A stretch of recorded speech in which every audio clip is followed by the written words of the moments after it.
buddies. Welcome back to Twin Flicks, where we celebrate the magic of movies and physical media with you. Now, after the mega success of Jurassic Park, Paramount offered Steven Spielberg Michael Crichton's book, CONGO. However, after spending almost 3 years just coming off of working on Schindler's List and Jurassic Park, which people tend to forget, both films came out 6 months apart in 1993. So after Spielberg passed on the project, his longtime producing partner and legendary producer turned director, Frank Marshall, took on the reins. Now, prior to CONGO, he directed 1993's epic true story, Alive. And if you have not seen this movie, it is just an incredible film. And where's the 4K to Alive? I'm talking to you, Vinegar Syndrome. And before Alive, he directed the 1990 blockbuster Arachnophobia. So Marshall was fully capable of directing CONGO. Along with working closely, shoulder to shoulder with Spielberg, he developed that Spielbergian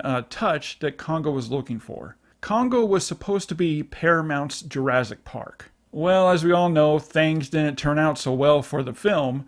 From a troubled production to a script that wasn't fully fleshed out. In fact, they were still working on the script while filming, and in some scenes it clearly shows. They also had problems with the animatronics, and they were trying to get the special effects all completed before the film's release. And when it hit theaters on September of 1995, the film tanked immediately. It was panned by both audiences and critics. Siskel and Ebert called it laughable and full of silliness, saying that the film is a complete mess, and it's not even a so bad it's good movie. It's just a bad movie. And if you've seen the film, it's very hard to argue against that. It was one of the worst bombs in 1995, where Frank Marshall wouldn't direct again until 2006 or 2008 with Disney's Eight Below. Now in 2014 and again 2017, Paramount released CONGO on this Blu-ray, both contain the same transfer. However, with this Blu-ray release, it's very easy to tell Paramount they just didn't put much love into this film on home video. There was just a lot of issues with the Blu-ray, including the wrong aspect ratio, some wrong color grading, edge enhancements, and a lot more that I'll get more into in my review. Vinegar Syndrome has come to the rescue once again, putting right with what once went wrong, delivering CONGO on 4K UHD, and this also marks Vinegar Syndrome's 10th entry in their Ultra series line. CONGO comes at us with a fresh 4K scan from the original 35mm negative with HDR10 and Dolby Vision grading, and preserving the original theatrical ratio of 1:8:5 when the previous Blu-ray releases was framed wrong at 1:7:8 and the restoration and color grading was supervised and approved by director Frank Marshall. Alright guys, so grab your gear and let's take a gnarly trip into the jungle with a talking gorilla named Amy, and let's take a closer look at CONGO on 4K UHD against the previous release Blu-ray.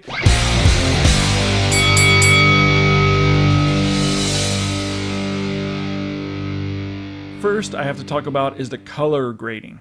It's phenomenal. With a stunning tropical color palette, the HDR10 Dolby Vision grading applied really enhances what's already there, opening up the color gamut much wider without it being used overly aggressive. The grading delivers outstanding depth and extra nuances within the colors. Primaries are bright, bold, and vibrant, especially with the various greens from trees, brush, leaves that looks full and lush. Reds are a standout here, carrying a much higher level of depth and vibrancy, especially during the finale with the lava exploding from the ground. It looks much deeper and vibrant with the fiery reds. That's intense. Blues and yellows are also given plenty of attention to, from deep to lighter blues, and yellows that ignite the screen with vibrancy. Secondaries spring to life, such as with pinks and purples from the security beams around the camp, and also from the laser beam that slices through the gorillas. It's much more noticeable now and punchier, where we can see the separation between the movement and the other colors with ease. Now, I do have to give some attention to one area of the color palette that you may have noticed also. There's a very slight green hue within the 4K color palette. I'm not 100% sure if this is, in fact, part of the original color timing or not. I'm guessing that it is, since Vinegar Syndrome worked off the original source material, and it was supervised by Frank Marshall. But overall, the slight green hue does bring the colors to a more naturalized look, and it's not distracting from the film at all. It's definitely not a deal breaker here. Now there's one area of the color timing that is noticeably better, and that is with this scene right here that takes place at night, where the Blu-ray carried a slight purplish hue. The 4K corrects this with a blue hue that represents the scene better and draws out the black levels and details better as well. And this scene definitely looks more accurately displayed. There's also a healthy dose of saturation without it looking hot or artificially applied. This really helps breathing new life into the image while also maintaining a natural lifelike appearance. Take a look at the skin tones, for example. We now have nice, healthy, and warm tones. Unlike the Blu-ray, where skin tones looked kind of lifeless, leaning on the palish side.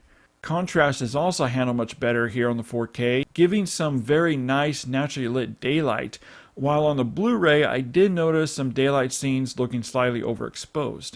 The 4K scan and the HDR10 Dolby Vision grading really showcasing the strengths of the black levels, where we now have stronger, deeper, inky, truer looking blacks and deep, rich shadow details, and even pitch black in areas. This really brings out even more depth and draws out much more information in the image to more detail and textures within the darkest corners. And night scenes are also improved upon, giving a much more naturally night appearance. And clear visibility even in the deepest, darkest corners. Now, a really nice reference point here with this 4K scan against the Blu-ray is how breathtaking the image quality is.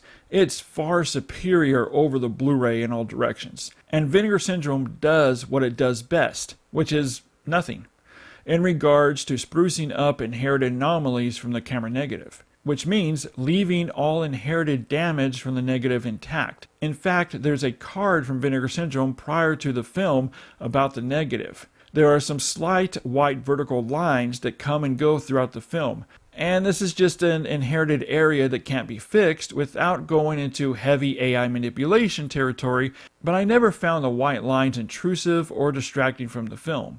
The higher 2160p resolution gives a clearer, crisper, and sharper image without any kind of artificial sharpening done.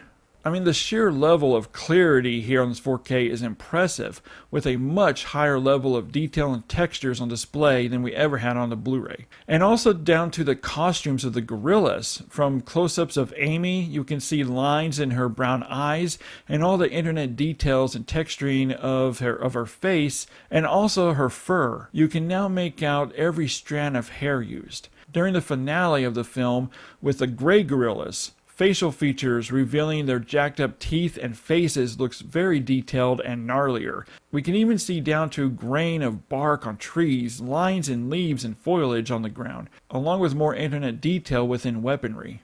CONGO was shot by Alan DeVoe, and he decided to really make good use of a tangible three-dimensional feel for the film. And this always went unappreciated on home video. With the 4K scan, we now have the DP's intended three-dimensionality that really opens up the film and that is felt throughout the presentation, along with greater amount of depth and spaciousness within the image that gives a truly lifelike and cinematic experience. That's definitely more striking here than the Blu-ray and is a huge advantage over the previous Blu-ray or the DVD for that matter.